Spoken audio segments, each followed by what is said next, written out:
Yes. नमस्कार, मैं लालजी प्रसाद। स्वागत है आपका आरा हिंदी स्कूल में।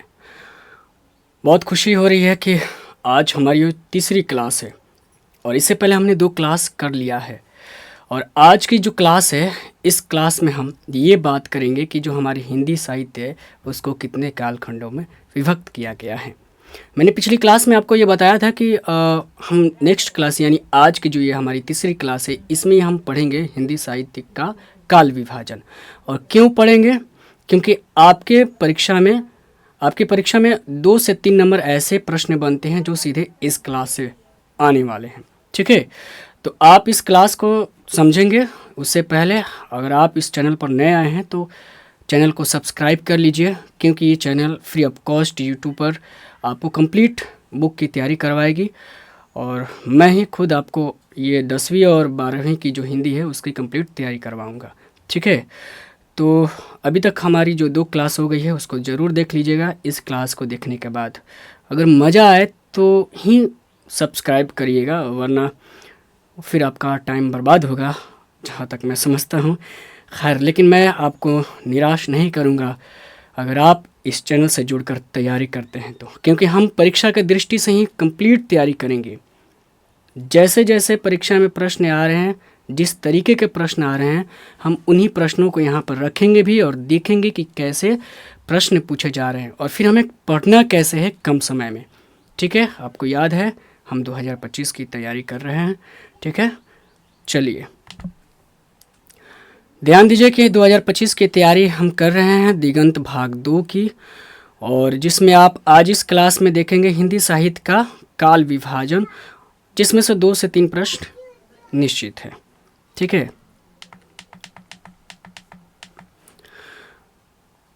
हिंदी साहित्य को 4 कालखंडों में बांटा गया है। हिंदी साहित्य को कितने कालखंडों में? 4 कालखंडों में। देखिए, इस क्लास को आपको रट्टा नहीं मारना है, आपको बस इतना ध्यान रखना है इस क्लास में कि ये हम समझ रहे हैं कि जो हमारी हिंदी है उसको कितने कालखंडों में विभक्त किया गया है। यानी देखिए, किसी भी विषय की जब तैयारी हम करते हैं ना, तो उसके पीछे का जो उसका इतिहास है ना, उसको पढ़ना बहुत ज़रूरी होता है। तो हम आज हिंदी का जो है इतिहास ही पढ़ रहे हैं हम। और क्यों पढ़ रहे हैं, इसका लाभ क्या होगा आपको, अगर दिमाग में ऐसा सवाल आए तो मैं बताता हूँ। आपके पाठ्य पुस्तक में जो भी रचनाएं लगी हैं, जो भी राइटर्स लगे हैं ना, उन्हीं से रिलेटेड ये प्रश्न बनता है कि बताइए कि ये राइटर किस कालखंड से आते हैं, या इनका रचना काल क्या है, ये पूछा जाता है। तो ये क्लास करेंगे तो तभी तो मालूम चलेगा। खैर, आगे बढ़ते हैं, आप समझ जाएंगे कि ये क्लास आपके लिए कितना लाभदायक हुआ। ठीक है, आगे हम क्वेश्चन भी करेंगे। तो पहला देखिए, हिंदी साहित्य को 4 कालखंडों में बांटा गया है, जिसमें आपका पहला नंबर क्या है? आदिकाल है। आदिकाल को वीरगाथा काल के नाम से भी जाना जाता है। ये वीरगाथा काल आचार्य रामचंद्र शुक्ल एक विचारक हुए हैं, महान इतिहासकार हुए हैं, जिन्होंने अपना एक इतिहास दिया है। हिंदी साहित्य को एक वैज्ञानिक काल विभाजन में विभक्त किया। शुरुआत समझिए कि उन्हीं का किया हुआ है। उनसे पहले बहुत विद्वान किए हैं, मगर आचार्य रामचंद्र शुक्ल ने एक वैज्ञानिक इतिहास काल विभाजन किया, तो उन्होंने ही आदिकाल को वीरगाथा काल कहा। और उससे पहले जो आचार्य हजारी प्रसाद द्विवेदी जी हैं, उन्होंने कहा कि नहीं, हम जो हिंदी के जो शुरुआती में रचनाएं मिलती हैं उन समग्र रूप को हम आदिकाल नाम देंगे। और आचार्य रामचंद्र शुक्ल का कहें कि नहीं भैया, हम कहेंगे वीरगाथा काल। तो सर्वमत ये हुआ कि आदिकाल कहा जाना उचित है। इसका समय क्या है? 1050 विक्रम संवत से लेकर 1350 विक्रम संवत तक। अच्छा, इसके बीच जो भी रचनाएं मिली है ना, तो उन सबको मिलाकर आदिकाल कहा गया है।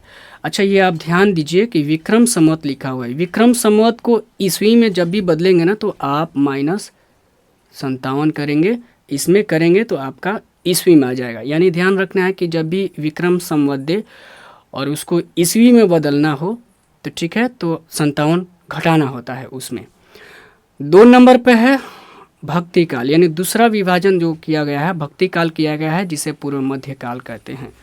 ठीक है, जिसका समय है 1375 विक्रम संवत से लेकर 1700 विक्रम संवत तक। इस बीच जो भी रचनाएं मिली है ना, उन सबको मिलाकर भक्ति काल नाम दिया गया है। ठीक है, और तीसरा नंबर का जो काल विभाजन है उसको रीति काल नाम दिया गया है। इसे उत्तर मध्य काल कहा जाता है। देखिए मध्य काल ये भी है, मध्य काल ये भी है, लेकिन इसमें पूर्व है, इसमें उत्तर। उत्तर का मतलब बाद, पूर्व का मतलब पहले। ठीक है। और फिर इसका समय दिया हुआ 1700 विक्रम संवत से लेकर 1900 विक्रम संवत तक। ठीक है, ये ध्यान दीजिएगा, यहाँ से ध्यान दीजिए। 1050 विक्रम संवत से लेकर 1375 विक्रम संवत।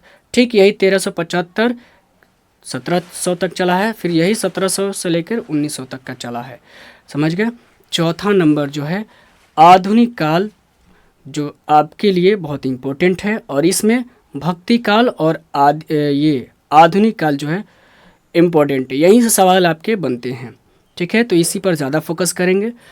इसका समय है 1900 विक्रम संवत से लेकर अभी तक के समय। ठीक है, तो चलिए हम आगे बढ़ते हैं। आदिकाल जो पहला काल विभाजन है, कालखंड है, उसका नाम आदिकाल है। उसको भी 5 उप विभागों में विभाजित किया गया है, जिसमें पहला है सिद्ध साहित्य, ठीक है, दूसरा नाथ साहित्य, तीसरा जैन साहित्य, चौथा रासो साहित्य और 5वां लौकिक साहित्य। पहला जो है सिद्ध साहित्य में जो भी लेखक रहे हैं सरहपा, शबरपा, लुइपा, कण्हपा और डुम्बिपा रहे हैं। ये लेखक नहीं रहे हैं बेसिकली, मगर इन्होंने जो अपनी मत का प्रचार किया है, अपने मत का प्रचार उत्तरी भारत में जो किया, तो इनका जो लिखा हुआ चीज़ प्राप्त हुआ, तो उसी को हमारे जो काल विभाजन के जो इतिहासकार हैं आचार्य रामचंद्र शुक्ल, ये जो इतिहासकार हैं, सिद्ध साहित्य का नाम दिया है। ठीक है, और फिर नाथ साहित्य में आते हैं आदिनाथ, जलंधर नाथ, मत्स्यनाथ और गोरखनाथ। गोरखनाथ इम्पोर्टेंट हैं। तो इन्होंने जो अपनी रचनाएं की, तो इनके रचनाओं का जो है इनकी रचनाओं का जो संग्रह मिलाया गया, जो प्रवृत्तियां मिली, उन सबको मिलाकर नाथ साहित्य कहा गया। जैन साहित्य जो हिंदू हैं, स्वयंभू हैं और पुष्पदंत हैं, धनपाल हैं और हेमचंद्र हैं, ये जैन साहित्य के राइटर हैं। ठीक है, इससे पहले थोड़ी सी बात और आपको मैं बता दूं कि ये जो नाथ और सिद्ध साहित्य है ना, कहाँ से इनकी उत्पत्ति हुई है। शुरुआत में देखिए हमारा जो हिंदू धर्म है ना, इसके विरोध में नाथ जो ये बौद्ध धर्म हुआ, बौद्ध धर्म का शुरुआती में आप देखेंगे रवैया तो हिंदू का जो है विरोधी रहा है। और आज भी देखिएगा बहुत सारे जो हमारे दलित समाज के लोग हैं वो बौद्ध धर्म को अपनाते हैं, ज़्यादा प्रेफर करते हैं। क्यों? क्योंकि बौद्ध धर्म है ना, निचले तबके के जो भी दलित समाज के जो लोग होते हैं उनको स्थान दिया गया है, शुरुआत से ही स्थान दिया गया है। ठीक है, तो बौद्ध धर्म का शुरुआती में हिंदू धर्म के प्रति रवैया सही नहीं रहा। बताया कि नहीं, हिंदू धर्म में जो मूर्ति पूजा होती है ये सब ठीक नहीं है। तो ये लोग साधना करते थे, सिद्धि प्राप्ति के लिए साधनाएं करते थे। तो बता दूं कि बौद्ध धर्म में 2 शाखाएं हुई, एक हुआ हीनयान और दूसरा हुआ महायान। शाखाएं का मतलब बौद्ध धर्म जब शुरुआत हुई ना, बौद्ध धर्म का जब, तो उसका भी अलग अलग मत, 2 मत निकला। एक हीनयान का मत वाले अलग हुए और एक महायान के लिए अलग हुए। तो ये जो हमारे सिद्ध जो हुए ना, ये किस में आते हैं? महायान में आते हैं। महायान का ही नाम बाद में हुआ वज्रयान। ठीक, फिर उससे फिर ये सहजयान निकले, और सहजयान नाथ साहित्य के जो नाथ लोग कहाँ हैं वो सहजयान से आए। इतना आप समझ गए? ये बस आपको ब्रीफ कर रहा हूँ, बाकी आपको याद नहीं रखना उतना। ये ऐसे हुआ। और इसके क्या विशेषताएं हैं इसको हम नहीं पढ़ेंगे। विशेषताएं पढ़ेंगे तो एक तो क्लास लंबी होगी, दूसरा कि आपके लिए कोई ज़रूरत है नहीं ये चीज़, तो कोई मतलब नहीं बनता है। और ये है रासो साहित्य है, जैन साहित्य। और रासो साहित्य है जिसके लेखक हैं दलपति नरपति नाल है। ठीक है, आधा ल है। ये जगनिक हुए, चंदवरदाई हुए। चंदवर ये नहीं रहेगा, ठीक है, चंदवरदाई। ठीक है, चंदवरदाई इसमें फेमस हैं, इतना याद रखना है। लौकिक देखिए, लौकिक साहित्य में अब्दुल रहमान, ठीक है, कुशल लाभ, विद्यापति जो आपके सिलेबस में भी हैं, विद्यापति, ठीक है, ज्योतिश्वर ठाकुर, दामोदर भट्ट। विद्यापति इम्पोर्टेंट है, इसमें आपके सिलेबस में नहीं है और शायद मैट्रिक में होंगे, मगर ये इम्पोर्टेंट है, आपको ध्यान में रखना है। विद्यापति आपके सिलेबस में नहीं है, मगर ये इम्पोर्टेंट है इसमें। आपके लिए सबसे इम्पोर्टेंट चीज़ है भक्ति काल, और इसे आपको याद भी रखना है और नोट भी रखना है। ठीक है। भक्ति काल का समय रहा है 1375 विक्रम संवत से लेकर 1700 विक्रम संवत तक। भक्ति काल के बारे में थोड़ी सी बात करनी बहुत ज़रूरी हो जाती है। क्यों? क्योंकि ये बहुत इम्पोर्टेंट आपके लिए भी है और किसी भी क्लास के लिए, कोई भी हो, सबके लिए। ये देखिए, क्लास जो है, आप साइंस के हों या आर्ट्स के हों, कॉमर्स के हों, या फिर 12th के बच्चे हों, आप 11th के हों, 9th के हों या 10th के हों, सभी के लिए क्लास उचित है। और दूसरा कि इससे जो हायर एजुकेशन जो ले रहे हैं तो उनके लिए भी है, मगर उनके लिए कम चीज़ें इस पे मिलेंगी। बस वो समझेंगे ना कि ये बिगनिंग है। इसमें मैंने डीपली कुछ मेंशन नहीं किया हुआ है, मोटा मोटी चीज़ों को मैंने यहाँ पर मेंशन किया है ताकि आप समझ जाएं। देखिए, भक्ति काल की शुरुआत जो होती है ना, ये जब हमारा जो देश है, इसमें भक्ति की शुरुआत दक्षिण भारत से होती है। ठीक है। दक्षिण भारत में अलवार हुए, कुछ अलवार संत हुए, भक्त लोग हुए। उन भक्तों ने भगवान की आराधना शुरू की। किस भगवान की? विष्णु भगवान की। और कुछ शिव भगवान की, यानी शंकर भगवान की आराधना शुरू किया। वही आपका, अभी आप शंकराचार्य के नाम सुने होंगे, जो राम मंदिर का निर्माण हो रहा था तो उसमें शंकराचार्य लोग को बुलाया गया था, तो नहीं आए थे। तो शंकराचार्य बेसिकली कौन है? ये लोग, ये शैव धर्म को मानने वाले लोग हैं। ये लोग यानी भगवान शिव की आराधना करने वाले ये लोग हैं। उनका मत अलग होता है। कृष्ण और यानी विष्णु भगवान है, विष्णु भगवान से राम भगवान आए, फिर ये कृष्ण आए। तो इस विष्णु यानी वैष्णव धर्म को मानने वाले अलग भक्त हुए और शैव धर्म को मानने वाले अलग भक्त हुए। हम पढ़ेंगे आगे। तो वही मैंने बताया कि दक्षिण भारत के जो अलवार संत हुए, भक्त लोग हुए, तो उन्होंने भक्ति की शुरुआत की उधर। लेकिन हमारे तरफ, यानी वो तो दक्षिण भारत में हुई, लेकिन हमारे तरफ यानी उत्तर भारत में कौन लाया?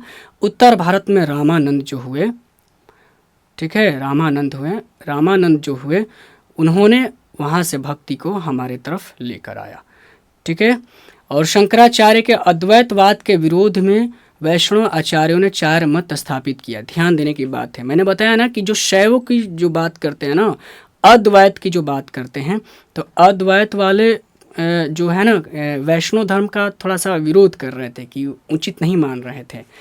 तो उन्हीं के विरोध में, यानी अद्वैत के विरोध में ही, शंकराचार्यों के विरोध में जो वैष्णव धर्म के मानने वाले जो भक्त थे, तो उन्होंने 4 मत को प्रतिपादित किया और फिर उन्होंने प्रचार किया। उस मत को हम देखेंगे आगे क्या है। देखिए, पहला मत है विशिष्टाद्वैतवाद। ठीक है। जिसमें राम भक्ति की यहीं से शुरुआत होती है। जो हम राम भक्त यानी राम की जो पूजा करते हैं, राम भगवान की, तो इसकी शुरुआत कहाँ से होती है? यही आपको विशिष्टाद्वैत मत से होती है। ठीक है। इस मत से होती है। और बाकी ये पहला हुआ, दूसरा हो गया द्वैतवाद, तीसरा शुद्धाद्वैतवाद और चौथा द्वैताद्वैतवाद। ठीक है। तो ये जो तीनों मत है ना, इस तीनों मत में हम भगवान कृष्ण की पूजा करते हैं। इसमें भी कृष्ण भगवान और राधा का युगल रूप का भी होता है, तो अलग अलग है, मगर सबको ये ध्यान रखना है आपको मिलाकर कि इसमें इन तीनों मत से कृष्ण भगवान की आराधना होती है, पूजा पाठ होती है, और जो विशिष्टाद्वैतवाद जो है, इसमें राम भक्त का। इतना तक समझ गए? उम्मीद है कि आप समझ रहे होंगे चीज़ों को कैसे। इससे आपको एक आइडिया ये भी लग रहा होगा कि अच्छा, ये जो हम लोग भगवान की पूजा कर रहे हैं तो इसकी शुरुआत यहाँ से हो रही है। बिल्कुल, ये आपको एक नया चीज़ सीखने को मिल रहा होगा। ठीक है। अब बात करते हैं, देखिए, भक्ति काल की जो शुरुआत होती है ना, तो 2 तरह के संत हुए। एक हुए निर्गुण, दूसरा हुआ सगुण। ठीक है। तो भक्ति काल को कितने खंड में बांटा गया? 2 काल खंडों में बांटा गया। पहला हुआ निर्गुण, दूसरा हुआ सगुण।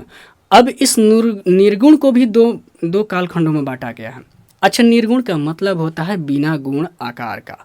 यानी इसमें के जो भक्त हुए, जो संत हुए, तो वो क्या करते थे ना, मूर्ति पूजा नहीं करते थे, बल्कि मूर्ति पूजा का विरोध करते थे, मंदिर का विरोध करते थे, धूप अगरबत्ती का विरोध करते थे। और ये कहते थे कि ईश्वर की प्राप्ति मूर्ति पूजा से नहीं हो सकती है, बल्कि ध्यान से हो सकती है, अध्यात्म से हो सकती है। ठीक है। तो इसका जो है ये निर्गुण वाले कहते थे ये बात। तो इसमें 2 शाखाएं हुई। पहला हुआ ज्ञानाश्रय शाखा, दूसरा हुआ प्रेमाश्रय शाखा। ज्ञानाश्रय शाखा का मतलब हुआ यानी ज्ञान की बात करने वाले जो संत होते हैं, उनको ज्ञानाश्रय शाखा कहा गया। इसमें इसका दूसरा नाम संत काव्य भी है। ठीक है, तो संत काव्य से ही आप समझ रहे हैं कि इसमें कौन लोग आते हैं, संत लोग आते हैं। कौन? कबीर हुए, रैदास हुए, आप इनका नाम पहले से जानते हैं। ये लोग किस में आते हैं? निर्गुण में आते हैं। सवाल यहीं से बनता है कि बताइए कि निम्न में से कौन से कालखंड में आते हैं या किस भक्ति में आते हैं। तो निर्गुण में आते हैं कि सगुण में आते हैं, आगे सवाल भी देखेंगे, मगर यहाँ पर नाम जो मैंने दे रखा है। देखिए, निर्गुण में पहला जो आता है ज्ञानाश्रय शाखा यानी संत काव्य, जिसमें नामदेव हैं, रैदास हैं, कबीरदास हैं और गुरु नानक, दादू दयाल, सुंदर दयाल, ये आते हैं। इसमें बहुत सारे आते हैं, मगर मैंने यहाँ पर कुछ एक रखा है जो आपके सिलेबस में भी हैं, ताकि आपको आइडिया भी लग जाए। तो रैदास, ठीक है, और कबीरदास और गुरु नानक इम्पोर्टेंट है। ठीक है, गुरु नानक तो लगे भी हैं। तो आपको याद रखना है कि ये जो तीनों हैं किस में आते हैं? निर्गुण में आते हैं। अगर निर्गुण का नाम ना देकर पूछ दे किस में और आते हैं तो संत काव्य में आते हैं या ज्ञान आश्रय शाखा में आते हैं। इतना याद रखना है, ये इंपॉर्टेंट चीज़ है, नोट कर लेना है आपको। सगुण की बात करें, अच्छा प्रेमाश्रय की बात करें तो इसको सूफी काव्य भी कहते हैं। अच्छा, सूफी काव्य जो कहते हैं ना, सूफी मतलब ये एक तरह के सूफी हुए, सूफी के नाम भी आप सुने होंगे। ये एक तरह के फ़कीर हुआ करते थे जो अधनंग की तरफ रहते थे, मतलब फटे हाल की ज़िंदगी जीते थे, ऐसे रहते थे। और ये होता है मस्त मौला, ये इस एक वर्ड को इस्तेमाल करें, मस्त मौले तरीके का, फ़कीरीगिरी में रहते थे।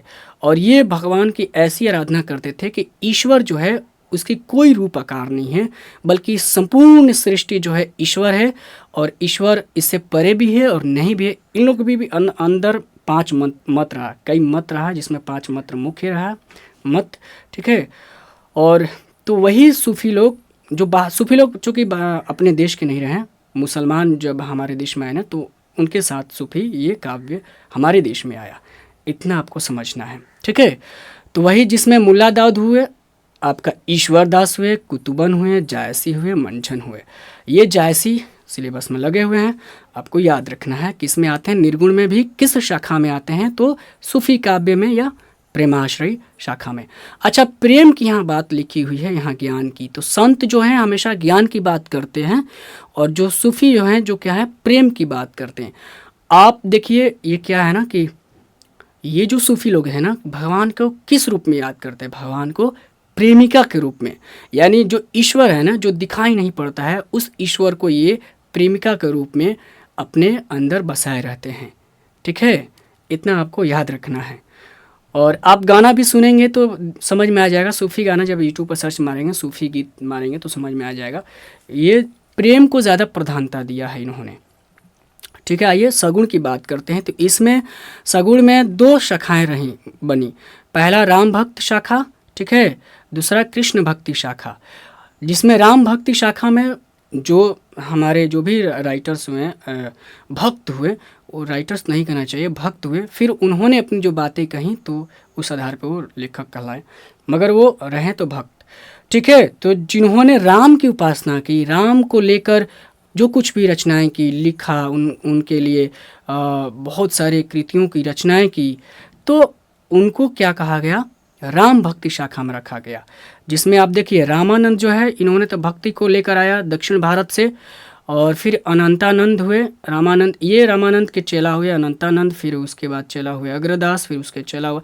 ये ऐसे कैटेगरी चलते रहता है। गुरु परंपरा जो होता है ना, गुरु शिष्य परंपरा ऐसे आता है, ये पहले से ही आया है ऐसे। तो फिर ठीक है, तुलसीदास इसमें महत्वपूर्ण है, नाभादास हैं, ये आपके सिलेबस में भी लगे हुए हैं, मैट्रिक और आपके भी तुलसीदास जो हैं। ठीक है, तो ये आपको याद रखना है कि तुलसीदास को तो आप जानते हैं, संपूर्ण इनकी कृतियाँ जितनी भी हुई हैं, जो भी रचनाएं इन्होंने किया हुआ है, सब भगवान राम को समर्पित है।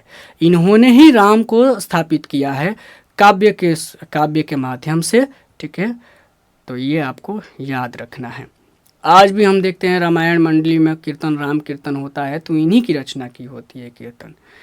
आइए कृष्ण भक्ति की बात करते हैं। तो इसमें कुंभन दास हैं, सूरदास जो आपका इम्पोर्टेंट है, आप देखें भी कि आपके सिलेबस में भी इनका जो लगा हुआ है। नंददास हैं, मीराबाई के नाम जानते हैं आप, रस खान है जिनका नाम सैयद इब्राहिम है। ये मुस्लिम होते हुए भी भगवान कृष्ण का पूजा पाठ, उनका आराधना किया इन्होंने। इस बात को भी आप ध्यान में रखेंगे। ठीक है, तो आप समझ गए कि इसमें सूरदास किस पूछ दिया, सवाल आ जाएगा कि सूरदास किस कालखंड से आते हैं, तो भाई निर्गुण से आते हैं, भक्ति काल के निर्गुण सगुण शाखा से आते हैं, ऐसा ध्यान में आपको रखना है। चलिए इतना तक क्लियर, आगे बढ़ते हैं। तीसरे नंबर पे आपने पढ़ा कि रीतिकाल, ठीक है, रीतिकाल का ये समय। तो रीतिकाल में मैं बता दूं कि ये तब की हिंदी की रचनाएं हैं जब भक्ति के बाद की जो धीरे धीरे विलासिता आने लगा हमारे समाज में, जब राजा महाराजाओं का जो वर्चस्व है ना, तो उनके के लिए जो भी रचनाएं, पहले का आपको मालूम होगा कि हर राजाओं के दरबार में लेखक हुआ करते थे जो रचनाएं लिखते थे, यानी राजाओं की गुणगान में लिखा करते थे। तो जो राजाओं के गुणगान के लिए जो भी रचनाएं की गई ना, उन्हीं सब को क्या कहा गया, रीतिकाल कहा गया। जितने भी उस जो पीरियड रहा उसका, उसको रीतिकाल कहा गया। तो देखिए ये पीरियड क्या रहा, यानी समय 1700 विक्रम संवत से लेकर 1900 विक्रम संवत तक के बीच की जो भी रचनाएं मिली, तो उनको रीतिकाल के नाम से जाना गया। विशेषताएं समझ गए, यही मैंने यहाँ पर लिखा हुआ है कि साहित्य में क्या है ना, ये में जो सामंती समाज है, सामंती समाज का मतलब वही राजा महाराजाओं की जो उस वक्त जमींदार हुआ करते थे, इन लोगों के लिए जो भी रचनाएं की गई, उसमें गुणगान गाया गया कि ऐसे राजा और महान राजा जो कुछ भी है, तो उनको यहाँ पर रीतिकाल में रखा गया। वही गाथा गाया गया है, उनकी बखान गए।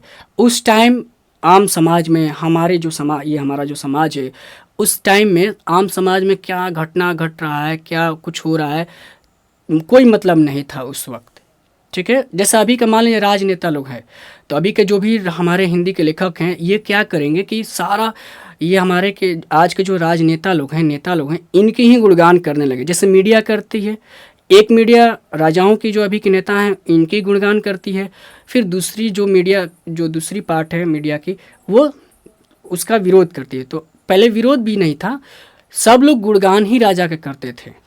तो जो भी एक प्रवृत्ति बन गया, एक उस तरीके का प्रवृत्ति बना, उस प्रवृत्ति को ही आपको रीतिकाल नाम दिया गया। इतना क्लियर। आइए यहाँ समझते हैं, ज़्यादा ये इम्पोर्टेंट नहीं है मगर आप समझ लीजिए। रीतिकाल चूँकि आपके सिलेबस में लगा नहीं है कोई यहाँ से।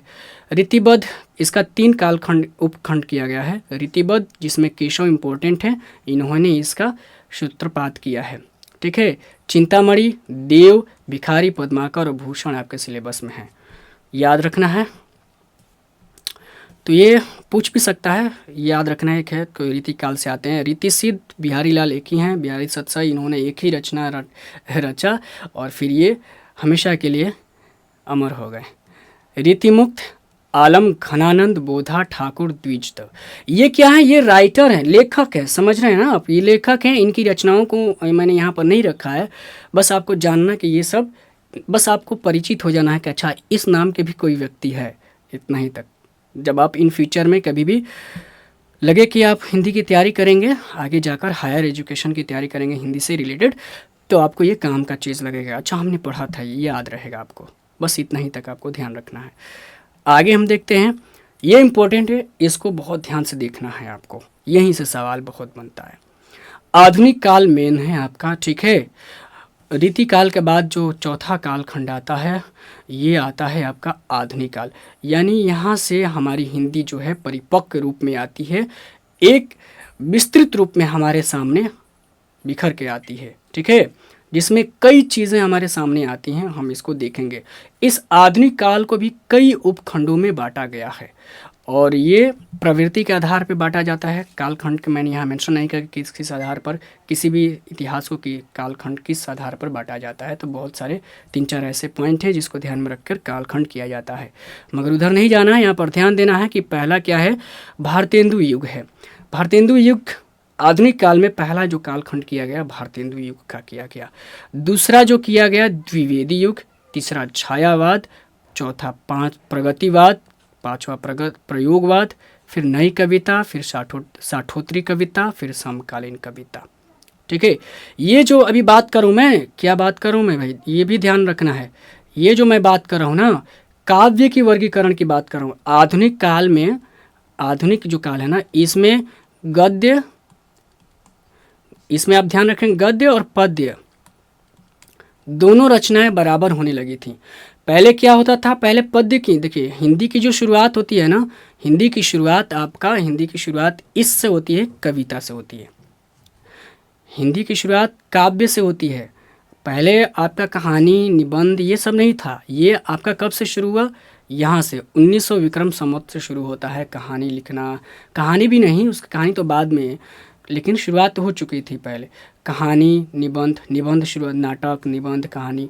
तो पहले नाटक भी चलता था। ये सब बात की, ये जो चीज़ें देख रहे हैं ना आप, ये सब बाद की चीज़ें हैं। यहाँ से आधुनिक काल से शुरुआत होती है इनकी।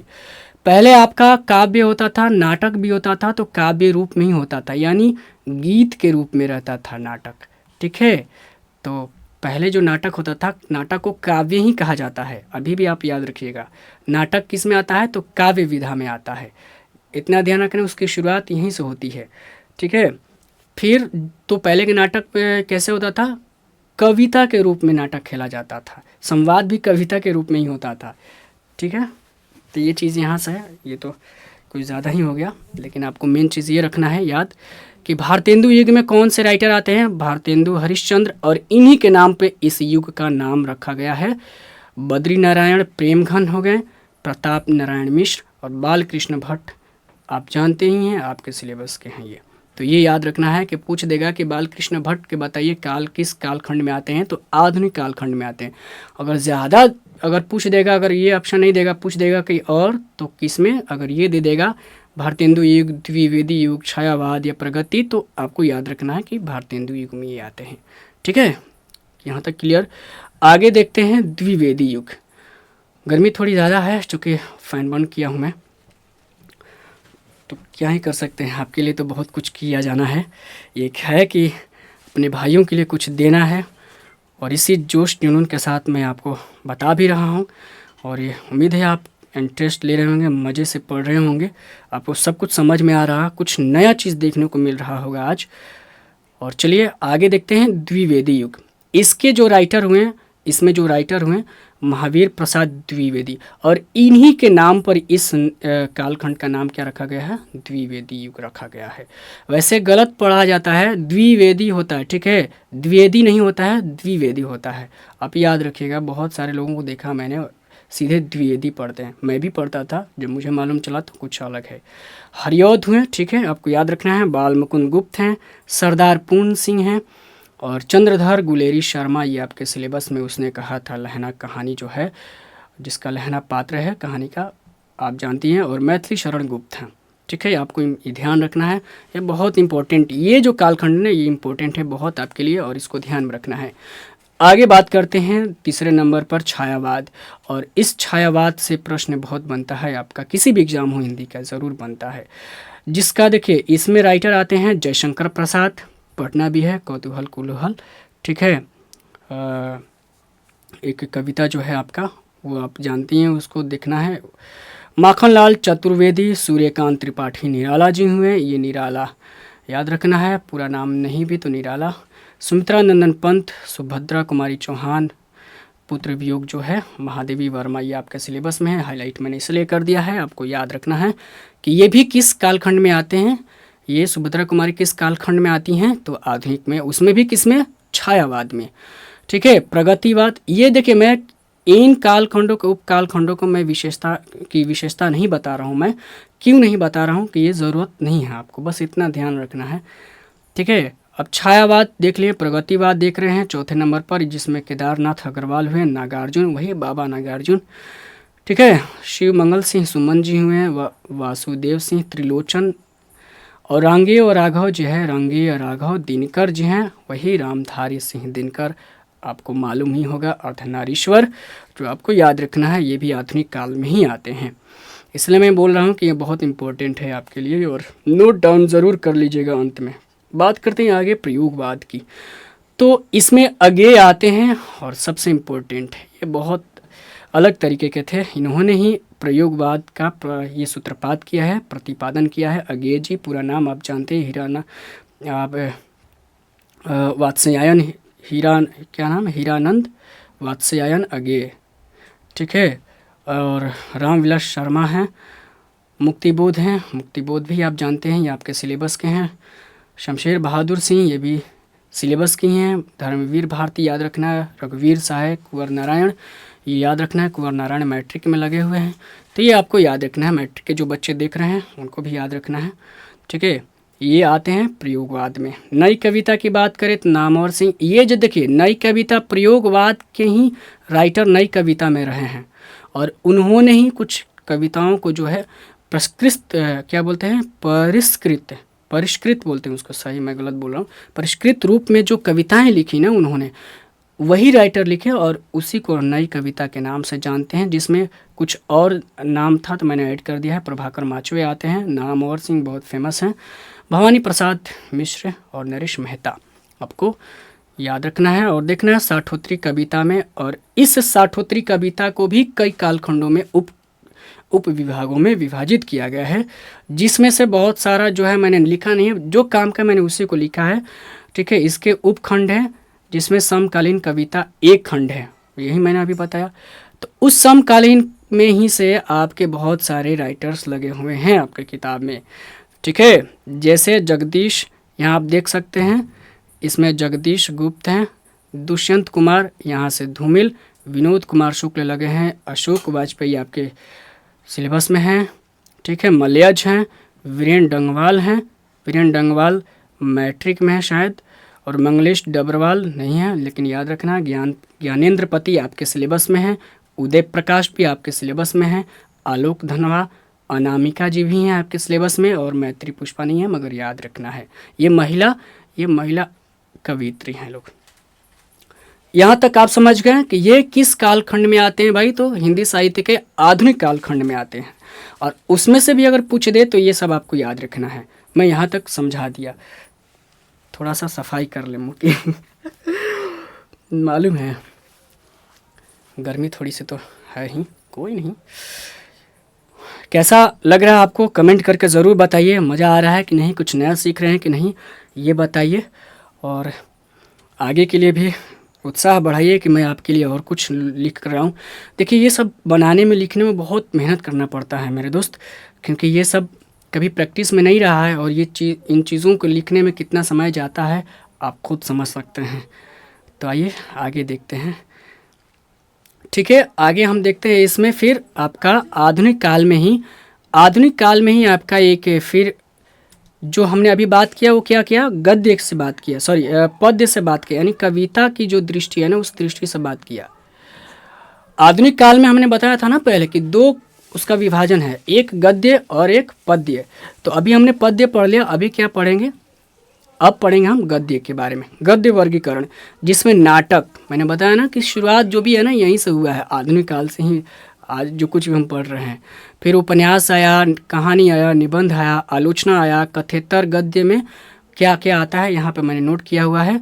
फिर हिंदी पत्रकारिता, काव्य शास्त्र, इन चीज़ों को हम देखेंगे। ये सारी चीज़ें आधुनिक काल में ही हमारे सामने आई, ठीक है। तो ये देखते हैं नाटक में भारतेंदु युग सबसे इम्पोर्टेंट है, जिसको प्रथम उत्थान, द्वितीय उत्थान, तृतीय उत्थान सब मैंने हटा दिया है, ये गलती से यहाँ पर छूट गया है, तो प्रथम उत्थान भी बोलते हैं। लेकिन नाम याद रखना है कि नाटक की जो कालखंड है ना, पहला इन सब का भी देखिए ये सब क्या है, विभाजन है, ये राइटर नहीं, याद रखिएगा, लेखक नहीं, विभाजन है, उप विभाजन, ठीक है ना, उप विभाग लिख दीजिए, ये याद रखना है। इस नाटक को भी कई उपकाल खंडों में विभक्त किया गया है। तो पहला है भारतेंदु, उसके बाद द्विवेदी युग, फिर प्रसाद, वही जयशंकर प्रसाद के नाम पर नाम रखा गया है, फिर प्रसाद द्वितीयोत्तर, यानी प्रसाद के बाद, यानी जयशंकर प्रसाद के बाद के जो नाटक हुए उसका, और समकालीन नाटक मैंने हाईलाइट किया हुआ है। तो समकालीन नाटक में ही कुछ राइटर्स आपके लगे हुए हैं, ठीक है, तो ये याद रखना है। उपन्यास में आते हैं प्रेमचंद जो हैं हमारे लेखक, तो प्रेमचंद के नाम पर रखा हुआ है, प्रेमचंद से पूर्व के उपन्यास, प्रेमचंद युग के उपन्यास, फिर प्रेमचंद उत्तर युग, आधुनिकता बोध के उपन्यास, फिर महिला उपन्यासकार, दलित उपन्यासकार। याद रखना है कि हिंदी साहित्य में भी एक दलित जो समाज है ना, हरिजन लोग जो आते हैं, जो दलित वर्ग जो हमारा है, जो दलित समाज है, उसके भी राइटर हुए हैं, ठीक है। और उन राइटरों ने अपनी समाज की बात कही है अपने उपन्यास में, अपने कहानी में। जैसे जगदीश चंद्र माथुर जी हैं, वो भी शायद लगे हो, तो उन्होंने अपनी समाज यानी दलित समाज की बात किया उन्होंने, तो ये ध्यान में रखना है। निबंध की बात करो तो ऐसा ही है, भारतेंदु युग निबंध का नाम रखा है, फिर द्विवेदी युग है, फिर शुक्ल युग है। वही आचार्य रामचंद्र शुक्ल जो आपके इस हिंदी साहित्य का जो है उन्होंने वैज्ञानिक कालखंड विभाजित किया। ठीक है, वही है। फिर छायावादोत्तर युग यानी शुक्लोत्तर युग भी उसको कहते हैं, जिसमें इस शुक्लोत्तर युग में ललित निबंध, ठीक है, ग्रामीण चेतना के निबंध, विचार या चिंतन प्रधान निबंध, निबंध देखिए ये सब निबंध है, निबंध के भी कई निबंध है। ये सब शायद आपको थोड़ा सा बोरियत लगे, लेकिन ये सब देखिए कि निबंध में भी कई तरह के निबंध होते हैं। ठीक है, व्यंग्यात्मक निबंध भी होता है, तो ये सब ध्यान में रखना है। एक बार आप ये देख लेंगे ना, फिर आपको दिमाग में एक ओवरऑल एक थॉट क्रिएट हो जाएगा कि अच्छा कि हिंदी भी क्या चीज़ है, कितनी समृद्ध हिंदी है, ये समझ में आ जाएगा आपको। ठीक है, और ये तो आप समझ ही गए होंगे कि मैं ये सब चीज़ बता रहा हूँ तो कोई छाप कर नहीं बता रहा हूँ। छापने का मीन्स हुआ कि मैं केवल पढ़ाने के लिए नहीं बता रहा हूँ, मैंने ये सब पढ़ा हुआ है, पढ़ के आया है, तब मैं आपको पढ़ा रहा हूँ। ठीक है, तो आइए आगे देखते हैं। आलोचना में देखना है कि भारतेंदु युग, आलोचना को भी कई उपखंडों में विभक्त किया गया है, तो जिसमें द्विवेदी युग हुआ, शुक्ल हैं, विशुद्ध आलोचना, शुक्लोत्तर युग, फिर मार्क्सवादी प्रगतिवादी आलोचना, फिर नई समीक्षा आया, स्त्री विमर्श आया, दलित विमर्श, इन लोगों ने भी अपना आलोचना लेकर आया। ठीक है, अब कथेतर का मतलब जो कथा रूप में कही गई बातें हैं, जैसे आत्मकथा, इसमें आत्मकथा आता है, और आपको मालूम है कि आत्मकथा कौन लिखता है? आत्मकथा खुद राइटर लिखता है। आत्मकथा स्वयं की कहानी, जीवन यानी शुरुआत बचपन से लेकर मरण तक की कहानी, मतलब जब तक कि वो जिंदा है तब तक की कहानियाँ वो राइटर अपना लिखता है, इसमें बताता है कि उसके साथ क्या क्या क्या हुआ। ठीक है, फिर उसके बाद द्विवेदी युग, ठीक है, शुक्ल युग, आत्मकथा का विकास, जीवनी, यात्रा साहित्य, इसी में आता है। यात्रा साहित्य भी आप जानते हैं कि यात्रा साहित्य कहिए या यात्रा वृत्तांत कहिए। रेखा चित्र भी आता है, तो आपके रेखा चित्र रामवृक्ष बेनीपुरी जी भी लिखे हैं, तो वो भी है। ठीक है, संस्मरण भी होता है। संस्मरण वो होता है कि जब आप किसी से मिले रहते हैं और उस चीज़ को याद, स्मरण, संस्मरण, इसको विभक्त करेंगे, स्मरण है, तो याद करके जो राइटर लिखता है ना, किसी से मिला रहता है, उस चीज़ को याद करके लिखता है, तो उसको संस्मरण में बोलते हैं। गद्य काव्य हुआ, काव्य में भी गद्य काव्य हुआ, जैसे काव्य मतलब कविता, लेकिन कविता में भी गद्य हुआ। देखिए, कविता का भी एक अलग रूप होता है जिसको हम गद्य का काव्य कहते हैं। रिपोर्ताज हुआ, ठीक है, फिर आपका पत्र हुआ, पत्र लेखन, और इंटरव्यू, साक्षात्कार भी होता है, डायरी। साक्षात्कार बिरजू महाराज जो हैं वो साक्षात्कार ही हुआ है उनका, तो वो क्या है, साक्षात्कार ही है, आपको ये भी ध्यान में रखना है। डायरी लेखन, बहुत सारे राइटर होते हैं कि डायरी लिखते हैं, आप भी हो सकता है, आप में से भी कोई होंगे जो डायरी लिखते होंगे, रोज़ की बातें जो घटनाएं हुई हैं उसको लिखते हैं कि आज मेरे साथ ये हुआ, ऐसे हुआ, तो वो डायरी लेखन में आता है सब। आगे बात करते हैं हिंदी पत्रकारिता का, तो उसमें सन 1826 से लेकर 1900 तक के बीच का जो है, फिर ऐसे ये बटा हुआ है कि इतना से इतना अलग अलग पौधान, इसमें भी पत्रकारिता का जो पौधान है अलग अलग हुआ है यहाँ तक, ये बस आपको ध्यान रखा। फिर काव्य शास्त्र है, जिसमें संस्कृत आलोचना के जो आचार्य हुए हैं, ठीक है, जैसे आपका उधर आपका कौन है, भरत मुनि हुए हैं, बहुत सारे आपके राइटर्स हुए हैं, तो उन सबको इसमें पढ़ना है। फिर काव्य लक्षण उसमें देखना है, काव्य हेतु होता है, काव्य प्रयोजन होता है, रस अलंकार छंद होता है, तो ये आपके लिए है नहीं, मगर आप इतना ध्यान रखिएगा कि ये क्या चीज़ है। अच्छा, काव्य शास्त्र क्या चीज़ है, जैसे देखिए ये भी है ना, जो जैसे ये जितने भी विधा हैं, तो इनके लिए ये जो काव्य हैं, कविताएँ हुई, उनके लिए एक काव्य शास्त्र होता है। जैसे व्याकरण है ना, उसी तरह से काव्य शास्त्र भी होता है। इसमें बहुत सारे नियम कानून होते हैं जिसके तहत रचनाएं रची जाती हैं। रचना रचने की जो विधियां होती हैं, उन विधियों को यहाँ हम समग्र रूप में काव्य शास्त्र के नाम से पढ़ते हैं, जिसमें रस क्या होता है, अलंकार क्या होता है, छंद क्या होता है, ये सब चीज़ों को देखना होता है। काव्य के लक्षण क्या होते हैं, अच्छा जो काव्य लिखा जाता है तो उसके पीछे का प्रयोजन क्या होता है, कि क्या प्रयोजन है कि भाई आप काव्य लिख रहे हैं, तो उन सारी चीज़ों को भी देखा जाता है। काव्य हेतु, काव्य लिखा किसके लिए जाता है भाई, ये सबको पढ़ना होता है इसमें। इतना आप समझ गए। आपके लिए इम्पोर्टेंट वही है ये सब चीज़, और भक्ति काल जो मैंने बता दिया। आगे बढ़ते हैं, अब देखते हैं कि सवाल किस तरीके से आपके एग्ज़ाम में आए हुए हैं 2024 में। पहले भी आप जो पिछले क्लास अगर देखेंगे, पिछली जो हमारी क्लास हुई उसमें देखेंगे तो ये सवाल मिल ही जाएगा, मगर यहाँ पे मैंने लगा दिया है। तो देखिए, निम्नलिखित में से कौन छायावादी हैं? ये सवाल आपका 2024 में बना हुआ है।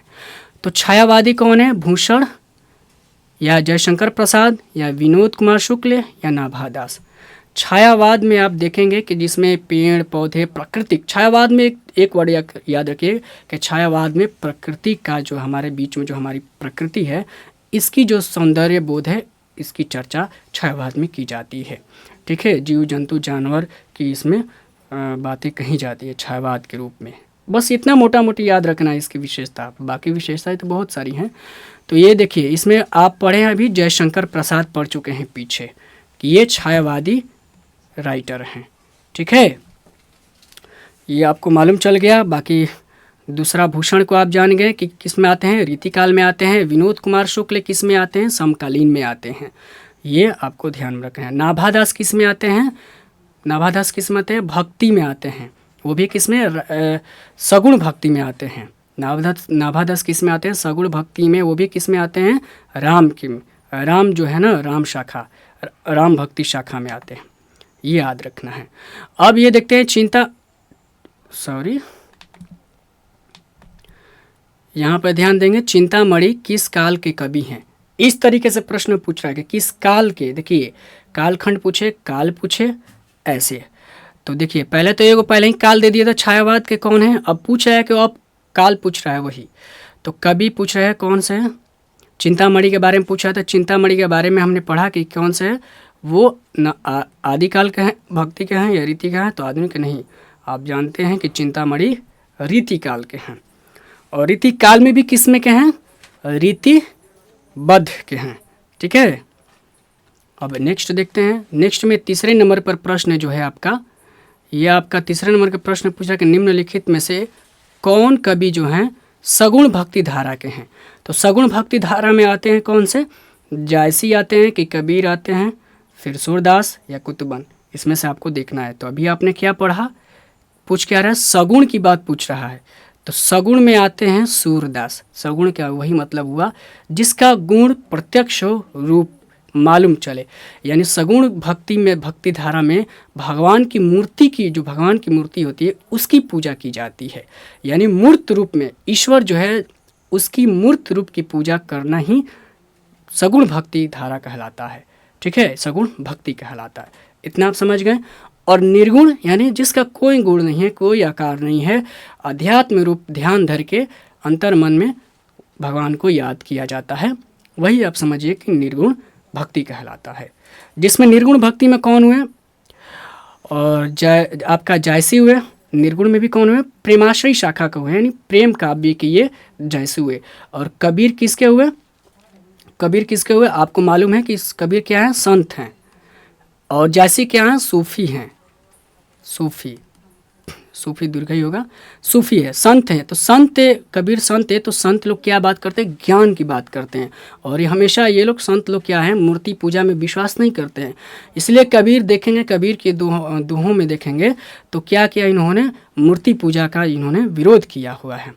राइट, आप इनकी जो वाणियाँ देखेंगे तो उन्होंने कहा है कि सीधे मूर्ति पूजा ये सब झूठी बात है। तो ये आप याद रखेंगे कि इस निर्गुण में आते हैं, ये दोनों निर्गुण के हैं। और सूरदास सगुण के हैं, उसमें भी किसके, कृष्ण भक्त कवि हैं ये। सूरदास कौन से कवि हैं, कृष्ण भक्त कवि हैं भाई। सूरदास कृष्ण भक्त कवि हैं, आपको याद रखना है। इन्होंने ही कृष्ण भगवान के प्रति इतना न समर्पित हो गया कि बहुत सारी रचनाएं रच दिया कि आज हम इनकी रचनाओं के माध्यम से ही कृष्ण भगवान को ज़्यादा समझते हैं। ये भी एक बात है। ठीक है, और इन लोगों की ना, जैसे तुलसीदास हुए, सूरदास हुए, राम और कृष्ण की जो कृष्ण भगवान को जो हम लोग मान रहे हैं, सबसे ज़्यादा इन्हीं लोगों का इम्पोर्टेंट रोल है। इन्होंने ही उनके बारे में इतना ना लिखा कि आज पूरे हिंदू में सबसे ज़्यादा कृष्ण और राम की पूजा की जाती है, याद किया जाता है उनको। तो इन्हीं का देन है, इन्हीं सब का। अब कुतुबन क्या है, ये भी सूफ़ी हैं। ठीक है, याद रखना है, सूफ़ी हैं, याद रखना, सूफ़ी संत हैं ये। चलिए आगे हम देखते हैं कौन सा आया है। तो इस तरीके से है। तो इतना ख़त्म हुआ। बाकी हम बात करेंगे जब आगे क्लास करेंगे, PYQ करेंगे और बहुत सारे पार्ट से जब क्वेश्चन से MCQ करेंगे ना, तो हम इस तरीके के प्रश्न ज़रूर लाएंगे। और हम अभी शुरुआत में मैं बता दूं कि अभी शुरुआत में आपको बस विस्तृत रूप में पढ़ना है, व्याख्यायित रूप में पढ़ना है। ऐसा नहीं है कि लॉलीपॉप में नहीं, क्वेश्चन आया आंसर किए, क्वेश्चन आया आंसर किया, नहीं, वो तो आप रट ही रहे होंगे किसी न किसी माध्यम से, मगर ऐसा नहीं करना है। चूँकि हमारे पास समय है और आप अगर सच में आप थोड़ा सा सीरियस स्टूडेंट हैं और चाहते हैं कि आप कुछ ज़्यादा नॉलेज गेन करना चाहते हैं, पढ़ना चाहते हैं, तो विस्तृत रूप में पढ़िए। और एक चीज़ मैं बता दूं कि आप जब मेरी क्लास में आए ना, तो आप ये मान के चले कि आप किसी अपने परिचित टीचर के सामने बैठे हैं क्लासरूम में और ध्यान से उनकी बात सुन रहे हैं। आप उस टीचर के सामने बैठे हैं जो आपको बेहद पसंद है, तो आपको ऐसे मानकर पढ़ना है। और पहले कॉपी कलम तो रख ही लीजिएगा, लेकिन कंप्लीट वीडियो देखने के बाद ही आप नोट बनाइएगा। कई बार होता है कि वीडियो जैसे जैसे चल रही है उस वैसे वैसे आप लिखने लगेंगे ना, तो फिर आप चीज़ को नहीं समझ पाएंगे कि अरे क्या समझाया गया है, ठीक है, फिर आपका कोई फ़ायदा नहीं होने वाला है। तो इस बात को आप ध्यान रखिएगा। चलिए इजाज़त दीजिए, और उम्मीद है कि आपको ये क्लास बेहद अच्छी लगी होगी। नहीं भी लगी होगी तो कोशिश करेंगे कि और अच्छी लगे। एक यही है कि रिक्वेस्ट है कि आप कुछ दिन क्लास देखिए और अपने दोस्तों को बताइए कि क्लास यहाँ पर शुरू है, आओ देखो। अगर आपके दोस्त जुड़ेंगे, जो आपके क्लासमेट हैं, जिस स्कूल में पढ़ते हैं वहाँ के जो दोस्त हैं, वो सब जुड़ेंगे तो एक माहौल बनेगा, पढ़ाई का माहौल। और बाकी कमेंट करके ज़रूर बताइए कि आपको ये क्लास कैसी लगी। ठीक है, बाय बाय, जय हिंद, जय भारत।